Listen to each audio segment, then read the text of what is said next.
வணக்கம் Dilip Kumar. Experience in networking என்கிற இந்த சீரீஸில் உங்களை வரவேற்கிறேன்.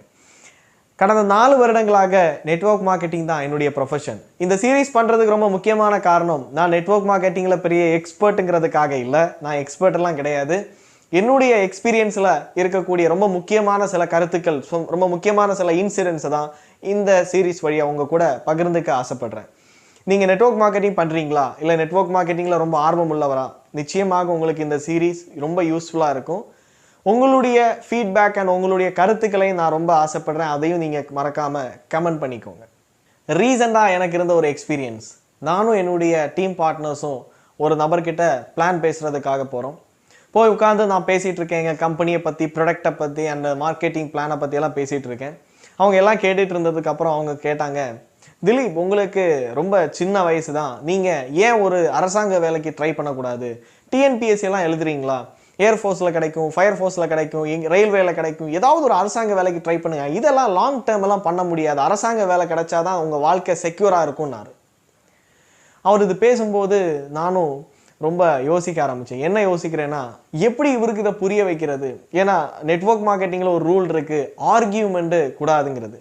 ஆர்கியூமெண்ட் பண்ணி நாம் ஜெயிச்சிட்டாலும் அவர் பொருளும் வாங்க போகிறதில்ல, இந்த பிஸ்னஸில் அவர் ஜாயின் பண்ண போகிறதும் இல்லை. அதனால் ஆர்கியூ பண்ணாமல் அவருக்கு புரிகிற மாதிரி ஒரு சில விஷயங்களை பேச ஆரம்பிச்சு. நீங்கள் என்ன பண்ணிட்டு இருக்கீங்கிறத நான் அவர்கிட்ட கேட்கும்போது அவர் சொல்கிறாரு, நான் அரசாங்க வேலையில் தான் இருக்கேன்னாரு. நான் அரசாங்க வேலையிலேருந்து ரிட்டையர்ட் ஆகும்போது 60,000 ரூபாய் இன்கம், இப்போ மறுபடியும் ஒரு அரசாங்க வேலையில் தான் ஜாயின் பண்ணியிருக்கேன், இப்போ 20,000 ரூபாய் இன்கம்ங்கிறத ரொம்ப பெருமையாக ப்ரௌடாக சொல்கிறாரு. நான் எப்படி யோசிக்கிறேன்னா, வாழ்க்கையில் கிட்டத்தட்ட ஒரு பங்கு வாழ்க்கையை அவர் வாழ்ந்துட்டார். எப்படி வாழ்ந்துட்டார்னா, ஒரு எம்ப்ளாயியாக வேலை பார்த்து வாழ்ந்து இன்னைக்கு வெறும் மாதம் சம்பாதிக்கிறது ஜஸ்ட் 20,000 ரூபாய். அதையே அவர் பெருமையாக சொல்கிறாரு, ப்ரௌடாக சொல்கிறாரு. நான் அப்போ அவர்கிட்ட கேட்குறேன், அரசாங்க வேலை கிடைச்சா நீங்கள் என்ன பெனிஃபிட்ஸ் இருக்குன்னு நினைக்கிறீங்க? அப்போ அவர் மறுபடியும் சொல்கிறாரு, உங்களுக்கு ரொம்ப சின்ன வயசு, உங்களுக்கு தெரியாது, நல்ல அரசாங்க வேலை இருந்தால் தான் நல்ல திருமணங்கள் வரும். நல்ல பொண்ணு கிடைக்கணும்னா அவங்க முதல் பார்க்கக்கூடியது பையனுக்கு அரசாங்க வேலை இருக்காங்கிறது தான் பார்ப்பாங்க. அதனால் ஒரு அரசாங்க வேலைக்காக ட்ரை பண்ணுங்க, அப்போ தான் வாழ்க்கையில் நல்ல செக்யூராக சேஃபாக ஒரு வாழ்க்கையை வாழ முடியும்னாரு. எனக்கு ரொம்ப சிரிப்பாக வந்தது. ரொம்ப யோசிக்க ஆரம்பித்தேன், என்னடா உலகத்தில் உள்ள எல்லாரும் அரசாங்க வேலையில் உள்ளவங்களா இருக்கணுமே, ஏன்னா எல்லாரும் திருமணம் பண்ணணும்னா அரசாங்க வேலை இருந்தால் தான் திருமணம் பண்ண போல இருக்கு. இந்த மாதிரி மைண்ட் செட் நிறைய பேருக்கு இருக்கு. நான் என்ன சொல்ல வரேன்னா, அரசாங்க வேலை ரொம்ப மோசம்னு சொல்ல வரல, ரொம்ப கேவலம்னு சொல்ல வரல. நெட்வொர்க் மார்க்கெட்டிங்கிற இந்த ப்ரொஃபஷனும் மோசமோ கேவலமோ இல்லைங்கிறத சொல்ல வரேன். நானும் உட்கார்ந்து யோசிக்க ஆரம்பித்தேன், ஒரு அரசாங்க வேலையில் நாம் நினைக்கிற மாதிரியான ஒரு வாழ்க்கையை வாழ முடியுமா? அதாவது நாம் நினைக்கிற மாதிரியான ஒரு வருமானத்தை வாங்க முடியுமா? நாம் நினைக்கிற மாதிரி ஒரு 10 வருஷத்தில் லைஃப்பில் ரிட்டையர்ட் ஆக முடியுமா? ஒரு அரசாங்க வேலையில் இருக்கக்கூடிய ஒரு நபரால் ஒரு 10 பேரை சம்பாதிக்க வைக்க முடியுமா? அப்படி யோசிக்கும்போது நிச்சயமாக முடியாது. அது அரசாங்க வேலையாக இருக்கலாம், ப்ரைவேட் வேலையாக இருக்கலாம், எந்த ஒரு துறையிலையும் 4 பேரை சம்பாதிக்க வைக்கணுங்கிறது இம்பாசிபிள். அப்போ இப்படிப்பட்ட பெனிஃபிட்ஸ் இருக்கக்கூடிய ஒரு துறைங்கிறது நெட்வொர்க் மார்க்கெட்டிங்கிற இந்த துறையில் மட்டும்தான் 4 பேரை சம்பாதிக்க வைக்க முடியும். பல பேருக்கு நம்மளால் ஒரு வாழ்க்கை மாற்றத்தை உருவாக்கி கொடுக்க முடியும்.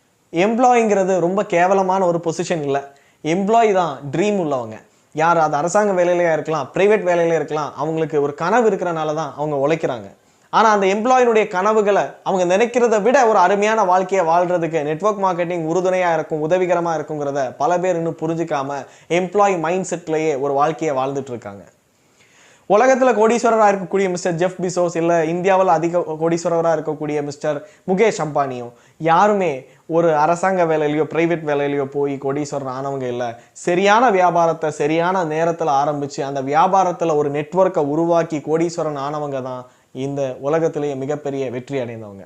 அதனால் ஒரு சில பேர் சொல்லலாம், நான் அரசாங்க வேலையில் இருந்தேன், என்னுடைய மகனையும் திருமணம் பண்ணி கொடுத்தேன், நான் நிறைய சம்பாதிச்சுட்டேன், என் வாழ்க்கையில் ரொம்ப சக்ஸஸ்ஃபுல், இப்படியெல்லாம் சொல்லலாம். இது பெரிய சக்ஸஸ் இல்லை, இது அவங்க வாழ்க்கைக்கு எப்படியோ வாழ்ந்து போகணுங்கிற ஒரு சக்ஸஸ். ஆனால் மிகப்பெரிய ஒரு வெற்றி கிடைக்கணும் அப்படின்னா நிச்சயமாக ஒரு வியாபாரம் செஞ்சால் மட்டும்தான் மிகப்பெரிய ஒரு வெற்றியை உருவாக்க முடியும். ஒரு நெட்வொர்க்கை கிரியேட் பண்ணாதான் அது நெட்வொர்க்காக மாறுங்கிறத நாம் முதல்ல புரிஞ்சுக்கணும். ஸோ ஒரு எம்ப்ளாயி நிச்சயமாக ஒரு பார்ட் டைமாக ஒரு பேரலாக ஒரு நெட்வொர்க் மார்க்கெட்டிங் ப்ரொஃபஷனில் வந்தால் அவங்க வாழ்க்கையில் மிகப்பெரிய மாற்றத்தை சர்வ நிச்சயமாக உருவாக்க முடியுங்கிறத நான் நம்புகிறேன். அதனால் எந்த வேலையும் எம்ப்ளாயி பொசிஷனோ ரொம்ப மோசமோ கேவலமோ இல்லை, அதே மாதிரி நெட்வொர்க் மார்க்கெட்டிங் இந்த ப்ரொஃபஷனோ மோசமோ கேவலமான ஒரு ப்ரொஃபஷன் இல்லை. உலகத்திலேயே அதிக நன்மைகள் இருக்கக்கூடிய ஒரே ஒரு துறை, இப்போ அதிவேகமாக வளர்ந்துட்டு இருக்கக்கூடிய துறைங்கிறது இந்த நெட்வொர்க் மார்க்கெட்டிங் தான். இதை சரியாங்கிறத யோசிச்சு பாருங்க.